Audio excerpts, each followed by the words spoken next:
Creating a massive and thematic terrain board like this can be surprisingly simple. In this video, I'll share some of the techniques and tricks I've learned along the way. So grab hold of those craft knives, you 7.3 thousand Terraniacs, and those of you who have yet to hit that subscribe button, and let's get building. I'm Adam Haig, and this is 3D Games. Ever since first seeing Goblin Town on the big screen, I've been inspired to build it as a gaming table. I love the look of the multiple levels and the shambolic and rickety constructions. We want to start off with bases like these. They're super easy to make. All you need are some cheap MDF coasters, or if you like you can cut some irregular shapes out of a sheet of MDF, and then use some liquid nails to glue on chunks of bark or a big rock, like this chunk of slate that I've got here. They'll provide a really solid foundation for us to build upon and keep the whole piece bottom heavy. This is really important to keep things stable. The last thing we want is for our beautiful miniatures to fall off wobbly platforms. Definitely want to paint these rocks before you start gluing the sticks in place, otherwise it's going to be an absolute nightmare. They're painted really easily, just with a spray of black primer followed by another spray of grey. Now to the real heroes of this terrain, craft sticks.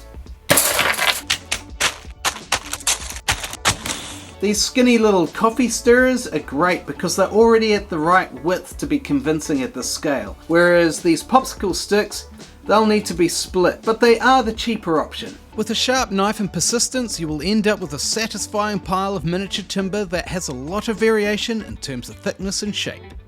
The next step is probably the most important. It might be tempting at this stage to just start gluing sticks together, but this would be a mistake. Before you glue, make sure to weather the sticks. Use a sharp blade to shave small chips off the edges. When doing this, make sure to go against the grain. If you cut with the grain, the knife tends to grab and continue through the stick rather than just taking away a small chip. If you find the knife does this, simply flip the stick over and it should work fine. Once again, by sticking with it to methodically weather all of your sticks, you will end up with great looking texture that will look fantastic once painted.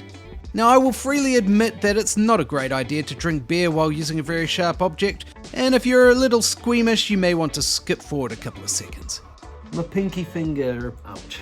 After administering some basic first aid, the Goblin Timber Mill is back in action. Personally, I much prefer having a pile of these sticks processed before building rather than having to do it as I go. The last step in processing is to clip off the rounded edges and clip the sticks to a range of sizes. I like to have them sorted into containers so that when it comes to crafting it's very easy to select the size I need. Having some balsa wood rods and sheets are invaluable for making the posts. Thankfully, cutting balsa wood is like slicing butter, it's so satisfying. Once again, it pays to weather these posts to keep the rugged and worn look. Okay, now that we've accumulated our pile of materials, it's time for the fun part. Let's get crafting. There are multiple ways of approaching these builds, and in this one I'm building a platform first. Using double-sided tape like this keeps the sticks from shifting while I glue the frame together. Hot glue is perfect for this because it creates a strong bond quickly. The planks are attached using quick-drying PVA glue. This is a lot faster than using hot glue for each individual plank. Gluing varying sized planks at different angles with plenty of gaps will emulate the rickety and patchwork look. With this platform I've left some central gaps through which the supporting stilts will attach. The stilts are firmly secured to the rocky base using hot glue. Cutting a notch into the stilts or adding a small crossbeam helps provide a strong connection point for the platform to attach. Adding further stilts at odd angles gives the structure more strength while also reinforcing the piece together and chaotic look. Creating multiple levels looks awesome, and the added vertical height leads to more exciting and immersive gameplay. Using a lighter is a great way of burning away those annoying little strings left behind from the hot glue gun. Just be careful not to burn the whole creation down. With this piece I left plenty of room to use a standard brush to paint the stilts and the platforms with burnt umber. For the next terrain piece I'll be starting with the stilts rather than the platform. I also wanted this one to be a transition point from some of the highest levels of my board to the lowest. Due to its height, it will need plenty of cross beams to add much needed strength to the stilts. After measuring and marking the correct height, balsa wood girders are attached to create an extra long platform. Snapping off parts like this showcases the lack of health and safety regulations in Goblin society. Placing a plank before adding the second girder can help to achieve a reasonably level platform. I'm not using spirit levels here or strict measurements, after all this is supposed to look rough. Crafting without a real plan and more of a rough overall idea of what you want can lead to a fun and crazy structure. I'm just adding crossbeams and frames as I go, keeping in mind interesting pathways for gameplay. This method creates an issue, however, when it comes to painting. All these stilts and crossbeams make it incredibly difficult to reach areas with a standard brush, so instead I use my airbrush. You definitely want to paint these parts before adding planks, otherwise it will become even more of an issue. Alternatively, if you don't have an airbrush, or to avoid any overspray onto the rocks, you could paint your timber before construction. Using clips at the ends of these balsa wood posts means they can be hung to dry without sticking to stuff. Similarly, the planks can be pre-painted by sticking them to double-sided tape and painting them with a standard brush, airbrush or rattle can. The structure can then be completed by clipping the planks to size and gluing them in place with PVA or hot glue. Remember to alternate the direction of the planks here and there to emulate that patchwork look. The last thing to add are ladders. These are made by gluing matchstick rungs to craft stick side rails. After painting, the ladders are hot glued in place to connect each level and allow pathways for gameplay. Any areas that are missing paint are touched up with an airbrush. And yes, painting the undersides where no one will see it does matter. Next comes dry brushing. I'm starting with raw sienna, followed by mixing in some light grey. Load the brush, then wipe away excess paint onto a palette. Lightly and rapidly sweep the brush over the surfaces to catch the raised details, leaving the lower areas with the darker base colour. Use a light touch. It's far easier to add more dry brushing later than to fix an overly heavy application. Work your way methodically over the entire structure in sections, so as to avoid missing areas.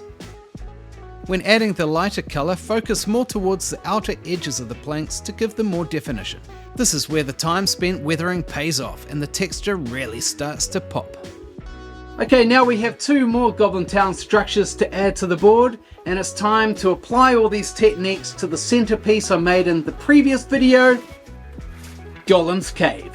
As you relax and enjoy the simple pleasure of watching this terrain take shape, please take a moment to consider joining my Patreon linked in the description. Like these amazing people. There are many perks associated with it, and the money goes a long way to supporting me to create content like this. I work full-time as a high school teacher and have a young family, which means my time is very limited. The dream is to eventually be able to do this full-time.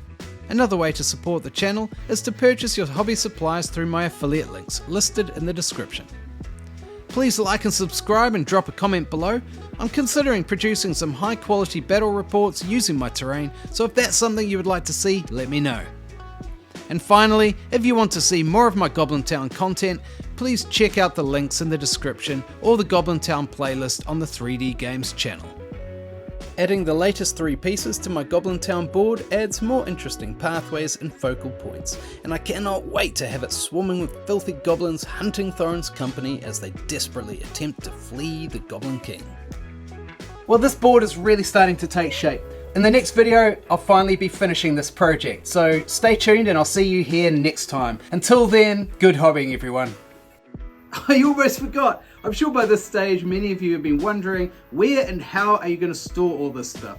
Well, I'm going to tell you. My secret to Goblin Town storage is that... Hey babe, what are you doing?